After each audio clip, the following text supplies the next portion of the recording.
The Dirty 30s, World War II, and COVID. These are all major historical events, and they're all things that Myrtle Osnes has lived through. We could watch those clouds come up from the west, and they would be so black that everyone thought it was thunder clouds. But then when they got up there, they were just dust clouds. And they would be so bad, they'd come over the sun and make it dark. Myrtle was born in 1922, just before the start of the Dirty 30s and the Great Depression. We lived on a small farm southwest of Burke, and I remember that the grass didn't grow, so there was not anything for hay. But the Russian thistles did. Myrtle says times were so tough that her dad would actually mow the thistles and stack them to feed cattle. While he was stacking it, and I had 3 sisters, we would tromp it down, get up on the top and tromp it down. And that was a very scratchy job. That was one of the times that we got to wear overalls.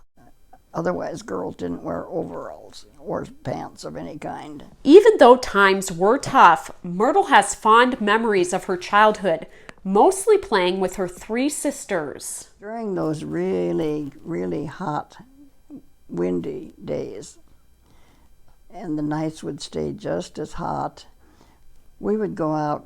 There was an old bed spring laying on the ground. Nothing on it, but we just threw a blanket on it. We'd go out and sleep there under the stars. So it was still really hot, but it was more passable than inside. Myrtle also remembers playing dolls and house with her 2 older sisters and younger sister, along with attending country school. She went to 1st through 8th grade in a building northeast of Carlock, South Dakota. And it was sitting up on a kind of a little knoll. And then there was a little gully right below it, and that's where the pump was, the water pump. And so they had to carry water from the pump up to the schoolhouse, and they carried it in buckets. And of course they had to pump it. But the other thing I kind of remember was that there were no other outbuildings. Like a lot of the schools had barns for the horses, and a lot of them had outhouses. But we were fortunate. We had an indoor toilet, and we had a big basement. I say big because the school seemed bigger than most of them. After 8th grade, or as they called it, grammar school, Myrtle attended an even bigger school, Burke High School. We had a room in town.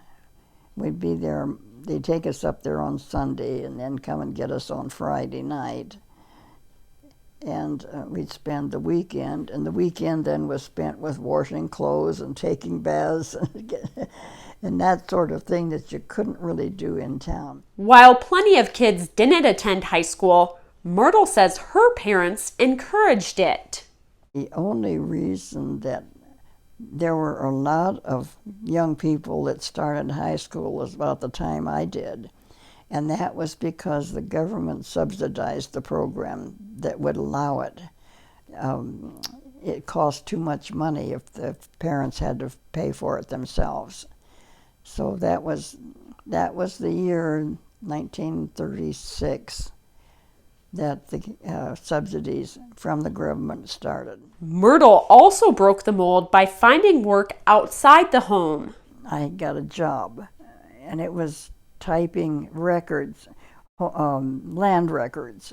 The old land records used to be handwritten, and they were in ledgers that were 3 foot long and about this wide. And I was transcribing them from handwritten ledgers into typewritten ledgers. But once World War II started, Myrtle felt the calling to help with the war effort. She headed to California. Everyone was trying to work as they could for the war effort. Myrtle first went to Bakersfield to work for the government. And that project was trying to grow waiuli. You've probably never heard of waiuli. It's a desert plant that it's actually a rubber plant. And they were trying to grow rubber commercially to use for tires and that sort of thing. It was a bust. They never did get it done. After a few years, Myrtle quit and started working at Kell's shipyard between Long Beach and San Diego. They were building transport ships, the kind of things that they needed to haul supplies and produce. Myrtle worked as an electrician. I always say that was the beginning of women's lib. We never got to wear anything but dresses when we were growing up. And they were, even when we had jobs to do that should have had pants on, it wasn't allowed to be seen in pants. That was just at that time when we got to go to work in defense work, then the jobs were such that you had to wear something like that. But the day World War II ended, all of the women lost their jobs. We expected it. There was no reason why they would keep us on, because women were supposed to get married and have babies and take care of their families. But Myrtle didn't stop working outside of the home. She became a telephone operator for AT&T. The calls that came into your switchboard, there were two little holes with two little lights above them. The bottom one was to answer the call.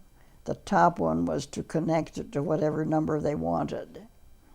Then we would have to write a little ticket if it was long distance, and if it was a local call, we'd just connect them. And then when they got through talking, the lights would come back on and we'd know when to disconnect the cords. Myrtle says the job was very busy and rewarding, so much so that was her profession for 39 years. I liked helping people. I enjoyed learning all the new things, and I just enjoyed working no matter where it was. Myrtle worked that job in California for 15 years, but the rest of that time she lived in Oregon. I liked getting away from the hustle and bustle and all that mess of traffic and too many people down there in Southern California. Myrtle dreamt of living in the country, and eventually her dream came true when she bought a house with one of her best friends, Beverly McElroy. That was an experience too, because women were not allowed to buy houses by themselves. But Myrtle and Beverly saved enough money to buy the 4-acre property just outside of Salem from a private party. It was a little place that had fruit trees and a few other kinds of trees. There was a place for a garden, and there was a place for flowers, and planted a lot of both. We even had chickens at one time. Myrtle and Beverly also enjoyed the movies, visiting friends, and going on picnics, until Beverly was diagnosed with cancer. She wouldn't go to the doctor to see why she was feeling badly. And I've always felt kind of bad, because I would come back here and visit my family annually. And so she was not feeling well when I left, and I kept saying, I don't think I should go. And she said, yeah, you should go. So I went, and when I came back, she was very sick, could hardly keep herself going. In fact, Beverly only lived a few months longer. Myrtle says it was one of the most difficult moments of her life. It's a pretty big step, you know, when you lose a companion and find yourself by yourself. Myrtle continued living by herself in Oregon, but made yearly trips back to her hometown area of Burke, South Dakota. On one of those trips, she got reacquainted with her childhood best friend's little brother. May had made arrangements for that luncheon, and he didn't come. And she said, well, he just had so many things to do, he couldn't make it. And I said, well, yeah, I can understand that. Well, then he called later on that day and asked if I wanted to go out for a date, because he had had some problems on the ranch, and he had cattle and horses to take care of that gave him some trouble that day. So we went to have dinner together next night. And that's when we started reacquainting each other. The two dated long distance, but quickly fell in love.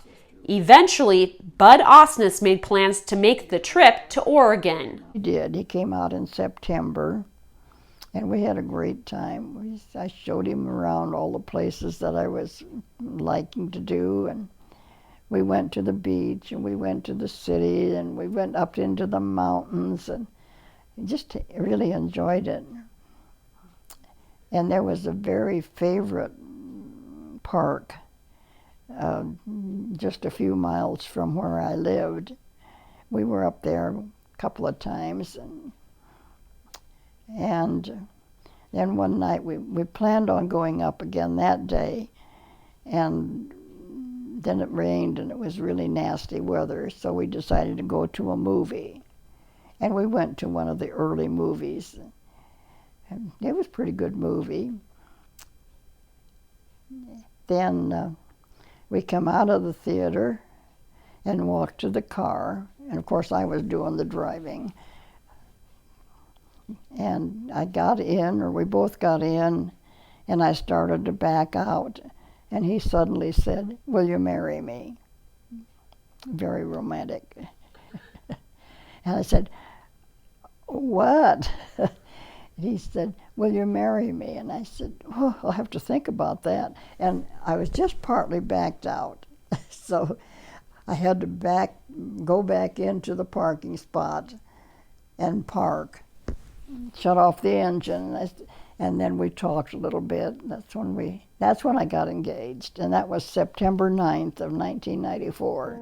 At age 72, Myrtle was planning her wedding and looking for the perfect dress. I immediately started going to the stores, and there were some big fancy stores out there, and looking in the wedding section for a wedding gown, and I looked at a lot of those that were common, white satin, white lace, all fancy.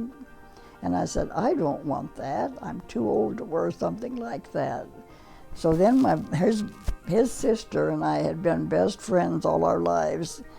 So she came out, we went shopping together, and we could not find anything. So I was about to give up. I told him one night, I said, well, we may be getting married. I might be getting married in denims and a sweatshirt. I can't find a dress. Well, that would have been okay with him. He'd already bought a new suit, of course, but we kept looking, and we were about to give up. We were in Eugene, Oregon, walking down the street, and we passed a Western store. And there in the window at the Western store was this beautiful ivory lace dress with sequins and stuff on it. It was just a skirt and a top, but it was beautiful. The perfect dress for a small wedding with close friends and family members, including Bud's kids. Because they just were great to me. I fell in love with them, and they were just so wonderful, and they still are. Even after Bud's death 19 years later, Myrtle has remained close with his kids. It was really a good marriage. It made it better by having all this love from his family. It was Bud's daughter that took Myrtle in when COVID hit. The family was trying to protect her from the virus, even though she still ended up getting sick. Actually, I had a very light case. I was so cold I could not get warm at all, covered up with everything I could get. I even wore my robes to bed, my robe. And then I just couldn't stay awake. I was just sleepy all the time. But I never was what you would call sick from it like most of them are. Myrtle realizes she's still on this earth for a reason. You just have to take it one day at a time. And it's a blessing if you're still here. It's a blessing to someone else at least. And that's my theory on life, is that you take it one day at a time and you do what you can with what you have to do with. And at 100 years, she's still setting goals, possibly seeing a Minnesota Twins game or visiting Alaska. That's always been the way I felt about life, is that, there's always something better ahead, and it always was.